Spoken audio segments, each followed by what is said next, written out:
Bonjour et bienvenue sur le podcast Paroles de patrimoine. Le podcast qui vous donne les clés pour observer et comprendre les patrimoines de vos territoires. Je suis Léa. Je suis Azélie. Envie de partir à l'aventure? De découvrir ce qui se cache à côté de chez vous? Ensemble, on va vous faire découvrir le patrimoine sous toutes ses formes. Le petit patrimoine, Le patrimoine naturel, le patrimoine thermal, le patrimoine industriel. le patrimoine culturel.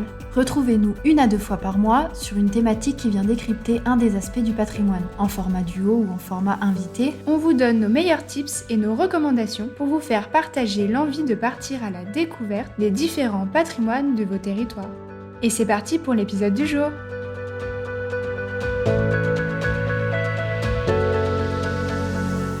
Découvrir les patrimoines, oui, mais comment? Dans cet épisode, nous allons aborder les questions du tourisme durable et du slow tourisme pour vous donner les clés d'action pour partir à la découverte des patrimoines de vos territoires, et tout ça de manière durable. Mais le tourisme responsable, qu'est-ce que c'est? Dans l'épisode précédent, on a parlé de la conservation et de la transmission du patrimoine, qui est essentiel à sa définition. Mais il faut que le patrimoine traverse le temps pour qu'il puisse être reconnu comme patrimoine. Sans conservation, sa transmission ne peut pas se faire. C'est pourquoi cet épisode portera sur la préservation du patrimoine dans son plus simple appareil, c'est-à-dire le respect des lieux et des sites touristiques ainsi que l'intérêt qu'on y porte. C'est justement sur cet intérêt que l'on va revenir. L'écotourisme, c'est voyager et visiter de façon éco-responsable et durable. Les piliers du développement durable étant le social ou la société, l'écologique et l'économique. Cette notion de durabilité du tourisme est facile à saisir pour comprendre en quoi voyager durablement, c'est respecter et préserver le patrimoine. Ouvrons une parenthèse sur ce schéma du développement durable qui peut tout à fait s'inscrire dans le tourisme de demain. Reprenons les 3 piliers, à savoir le social, l'écologie et l'économie. Concernant la société, la durabilité du tourisme s'inscrit dans un schéma social. Voyager avec respect, c'est vouloir comprendre les traditions et la culture d'un pays. C'est aussi capter son patrimoine traditionnel et culturel via la relation directe avec l'habitant, par exemple. Se loger dans des gîtes peut parfaitement être une occasion d'échanger avec la population locale qui vous héberge. Et d'un point de vue écologique? D'un point de vue écologique, ça va sans dire, le respect du lieu, la non-pollution du site et les moyens de transport aussi pour y accéder sont fondamentaux. Nous y reviendrons sur cette question des transports d'ailleurs un peu plus tard. Et donc en effet, le tourisme responsable et le tourisme local privilégient des moyens de déplacement qui ne sont pas vraiment coûteux en impact carbone et qui sont respectueux de la planète dans le moindre mal. Et l'économie dans tout ça? L'impact économique, c'est aussi un pilier qui est très important puisque le local et le consommer local, c'est essentiel pour l'économie d'un territoire. Prendre le temps de découvrir le patrimoine gastronomique du lieu au travers des marchés, des restaurateurs ou des magasins en circuit court par exemple, participe de l'économie locale et donc du maintien durable et pérenne de tout l'écosystème patrimonial. Les valeurs de l'écotourisme sont en lien avec celles du slow tourisme et vous en avez peut-être déjà entendu parler. Le slow tourisme, par traduction, est en fait une manière de voyager plus lente, plus calme, une manière de découvrir les territoires en prenant son temps. À l'heure où l'on entend parler d'écologie, de développement durable et de toutes ces notions qui parlent d'environnement et de notre manière d'agir, le tourisme durable prend de plus en plus de place dans les discussions et dans les bonnes pratiques pour voyager, en opposition, si l'on veut, au tourisme de masse. Et c'est ça, le slow tourisme. Parce qu'en fait, c'est quoi le tourisme de masse ? Le tourisme de masse est lié à l'arrivée du chemin de fer, puis de l'automobile, qui a réduit considérablement le temps de parcours. Puis, avec l'arrivée des congés payés en 1936, les trajets touristiques explosent, et souvent en direction des mêmes destinations. Le terme de tourisme de masse apparaît en 1950 pour parler de tout ça. Et il y a donc un rapport avec les moyens de transport. Totalement. L'évolution des modes de transport a directement eu un impact sur les destinations touristiques, et c'est un phénomène qui s'est accentué par l'apparition de l'avion dans les années 70, puis de son accessibilité à tous avec l'arrivée des compagnies low cost. L'avion finit donc d'abolir la distance entre toutes les autres régions de France, mais aussi avec tous les pays mondiaux qui rendent accessible et possible le voyage à l'étranger. C'est là où on a l'arrivée du mythe du Sea, Sun and Sand, aux Caraïbes par exemple, qui se propage dans le monde entier et les destinations exotiques deviennent accessibles au plus grand nombre. Le fait que les vols soient de plus en plus low cost incite aussi les voyageurs à partir. Ça me fait penser à une citation qui est extrait du manuel de l'antitourisme de Rodolphe Christin, où il nous dit que les voyageurs partent, je cite, moins longtemps mais plus souvent, et si possible en profitant d'une bonne affaire. Parfois, l'on sait à peine où l'on va, tant il fallait faire vite pour bénéficier de cette offre. La détente importe plus que la découverte, le service proposé parvient même à se substituer au charme de la destination. Et c'est ce qui pose problème lorsque l'on parle de patrimoine, car la question ici est le respect du patrimoine et comment l'approcher respectablement et durablement. Le tourisme de masse est l'antithèse de la découverte raisonnée du patrimoine. Et face à tous les problèmes qu'engendre le tourisme de masse, l'Assemblée générale de l'Organisation mondiale du tourisme a adopté un code mondial d'éthique du tourisme en 1999. Et des labels associatifs aussi voient le jour. Durant les décennies qui suivent, l'Association pour le tourisme équitable et solidaire, ATES, et celui de Agir pour un tourisme responsable, ATR, dispensent par exemple une certification selon des critères et des engagements des entreprises du tourisme plus ou moins stricts.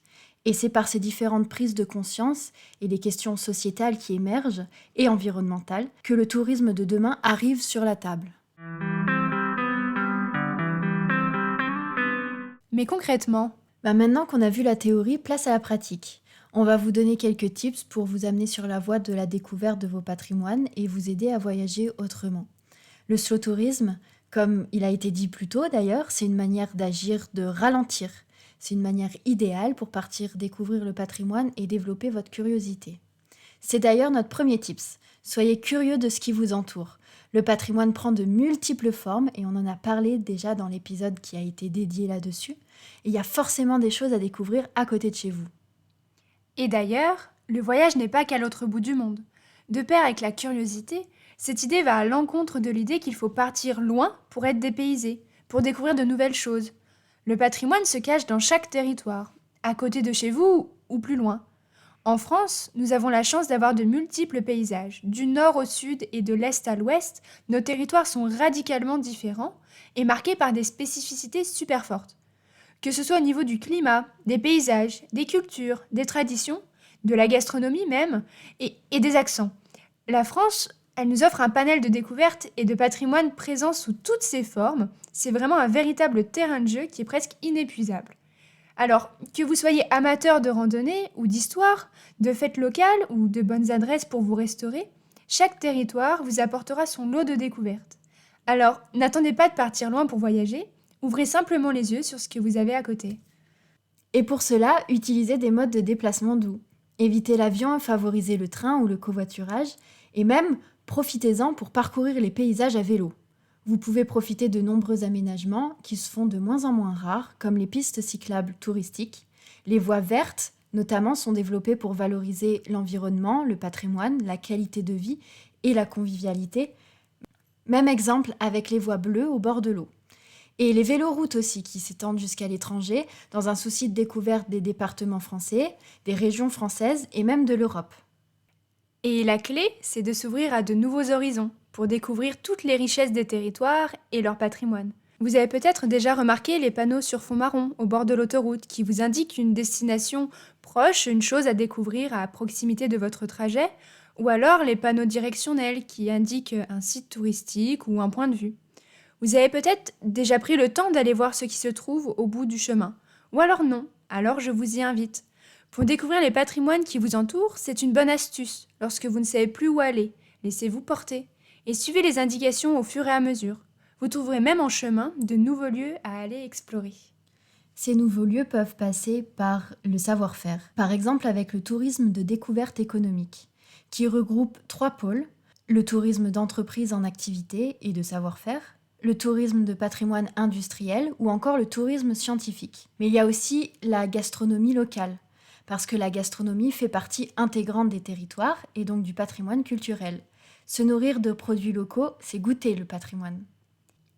Pour découvrir tout ça, n'hésitez pas à regarder les visites thématiques qui se trouvent dans les lieux que vous souhaitez visiter. C'est le moyen idéal pour aller découvrir une culture, un savoir-faire, une gastronomie locale et de découvrir les choses sous un autre angle, accompagné d'un guide, d'un spécialiste de son territoire et de sa visite thématique. Pour tout cela, n'hésitez pas à voyager en dehors des périodes touristiques les plus chargées de l'année si vous pouvez le faire. C'est voyager hors saison. Découvrir tout type de lieu en hors saison peut être une manière de voyager différemment et découvrir le lieu sous une autre forme, avec moins de monde, moins de bruit, plus de tranquillité. C'est ça aussi le slow tourisme, c'est prendre son temps et découvrir de façon posée, pleinement, les lieux d'une manière différente. En soi, le slow tourisme, c'est de sortir des sentiers battus, des sites touristiques et de créer sa propre expérience des lieux. Et pour finir cet épisode, nous voulions parler du chercheur français Bernard Chéhoux, qui a établi une pyramide hiérarchisant les différentes formes de tourisme éco-responsable dans son livre « Du tourisme durable au tourisme équitable, quelle éthique pour le tourisme de demain ?» À la base se trouve le tourisme durable, défini par l'Organisation mondiale du tourisme qui fait appel à ce dont nous avons parlé en début d'épisode. Je cite « Un tourisme qui tient pleinement compte de ses impacts économiques, sociaux et environnementaux actuels et futurs, en répondant aux besoins des visiteurs, des professionnels, de l'environnement et des communautés d'accueil. » Fin de la citation. Ensuite, plus on s'élève dans la pyramide, plus le degré d'exigence d'éthique est élevé. De bas en haut, on trouve donc le tourisme responsable, où il y a la responsabilité sociétale des entreprises, puis le tourisme social qui fait partie de l'économie sociale et solidaire, ensuite le tourisme solidaire avec une solidarité à l'international, et tout en haut, le tourisme équitable prenant en compte le commerce équitable et incluant toutes les autres strates de la pyramide. Et pour continuer d'explorer cette notion, on se retrouve le 29 décembre dans notre premier épisode invité avec Laetitia de l'entreprise Ecovidia qui nous parlera de sa définition et de ses pratiques du slow tourisme, des labels et des sites pour trouver le meilleur hébergement responsable, ainsi que de nombreuses clés et ressources pour vous encourager à partir à la découverte des patrimoines de vos territoires de manière durable et responsable. Retrouvez-nous pour la suite sur toutes les plateformes d'écoute et en vidéo sur notre chaîne YouTube Paroles de Patrimoine. Vous pouvez aussi nous rejoindre sur nos comptes Instagram, Voyage en Canap et Philozélie, et souscrire à la newsletter du podcast pour ne rien rater de l'aventure. Et si vous avez aimé cet épisode, n'oubliez pas de nous laisser votre avis.